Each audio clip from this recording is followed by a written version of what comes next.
વડસર ગામમાં બિલ્ડર દ્વારા કરવામાં આવતા ગેરકાયદેસર બાંધકામને લઈને ગામના રહીશોએ આમ આદમી પાર્ટીની આગેવાની હેઠળ કલેક્ટરને આવેદનપત્ર આપ્યું હતું।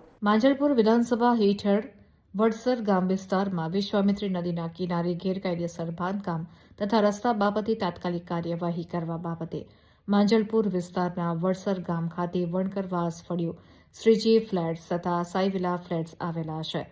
આ વિસ્તારમાં વિશ્વામિત્રી નદી દર્શનમ વોટર લીલી તથા શાલિગ્રામ હોમ્સ દર્શનમ પ્રોજેક્ટ બંગલો યોજના શરૂ કરવામાં આવી છે, જે સંપૂર્ણ રીતે કાયદાકીય નિયમોનું ઉલ્લંઘન કરતી હોવાનું સ્પષ્ટ થાય છે।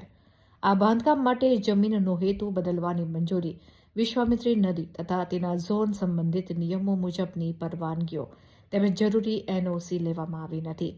જો કોઈ મંજૂરી લેવાઈ હોવાનું જણાવવામાં આવે તો તે આસપાસના રહેવાસીઓના વાંધા પ્રમાણપત્ર લીધા વગર મેળવવામાં આવી હોવાનું જણાય છે।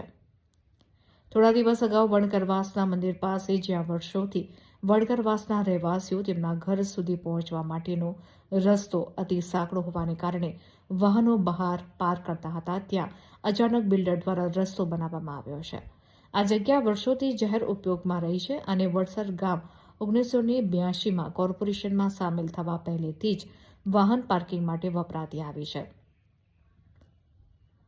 આ રસ્તો બનાવ્યા બાદ બિલ્ડરના માણસો દ્વારા રહેવાસીઓને ધમકી આપવામાં આવી હતી કે અહીં પાર્કિંગ કરશો તો વાહનને નુકસાન પહોંચાડવામાં આવશે તેમજ આ વિસ્તારમાં અવરજવર નહીં કરવા દેવામાં આવે। આ અત્યંત આશ્ચર્યજનક તથા ગેરકાયદેસર કામગીરી છે। ઉપરાંત પ્રોજેક્ટ શરૂ થતી વખતે રસ્તો એક અલગ દિશામાં દર્શાવવામાં આવ્યો હતો, જે અચાનક બદલવામાં આવ્યો છે। આ સમગ્ર બાબત ગંભીર તપાસનો વિષય છે। લેવલ છે, રોડનો લેવલ છે, એના કરતાં 10 ફૂટ ઉપર એને પોતાનો પ્રોજેક્ટ ચાલુ કર્યો છે। તો આ વિસ્તાર ઓલરેડી ફ્લડ ઝોનની અંદર આવે છે। સૌથી વધુ વિસ્તાર જેમાં ફ્લડ જ આવે, દર વખતે આવે છે, ક્યારેય રહેતા નથી। વડસર વિસ્તારમાં એક વણકરવાસ કરીને વિસ્તાર આવેલો છે, એની બાજુમાં એક શ્રીજી ફ્લેટ્સ અને સાઈવિલા કરીને આવેલું છે।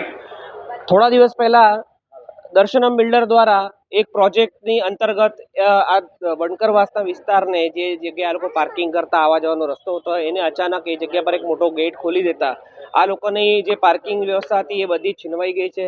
એ લોકોનો જે હક હતો એ આ એકદમ દર્શનમ બિલ્ડરે લઈ લીધો છે।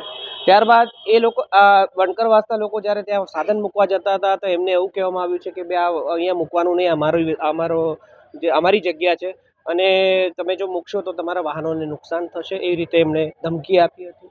એટલે આ વણકરવાસના લોકોએ આમ આદમી પાર્ટીનો સંપર્ક કર્યો તો આમ આદમી પાર્ટીએ ત્યાં વિસ્તારનો સર્વે કરીને જાણ્યું તો ખરેખર આ ત્યાં ગેરકાયદેસર કબજો લાગ્યો અને થોડા દિવસ પહેલા જ આ જ પ્રોજેક્ટને નામ બીજું આપીને આ લોકોએ કામ ચાલુ કર્યું હતું અને ત્યાંના ધારાસભ્યએ ત્યાંની જે રજા ચિઠ્ઠી છે એ નામંજૂર કરીને રદ કરાવીને કામ રોક્યું હતું।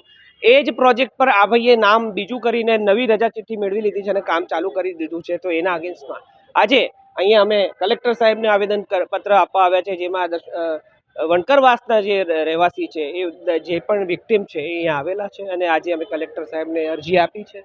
અમે અત્યારે ગાંધી ચિંધ્યા માર્ગે આવ્યા છે।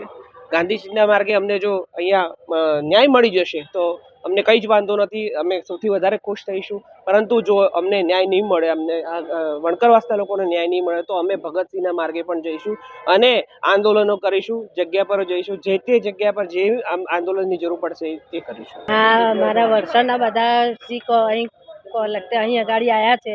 આ રસ્તો લઈને અમારો રસ્તો બીજું બંધ કરી દે છે લોકો। અમારે ગાડીઓ મૂકવાની, છોકરાઓને ગાડીઓ મૂકવા નહીં દેતા, આવી રીતના રસ્તો બંધ કર્યો છે। જોપોત એકદમ ત્યાં ગાડી રસ્તામાં લાઈન મૂકી દીધું। અમારે કોઈ મર્યું ટર્યું બધું ત્યાં મૂકીએ છીએ, પહેલેથી જ વર્ષોથી ગયડા કરેલું છે આ બધું।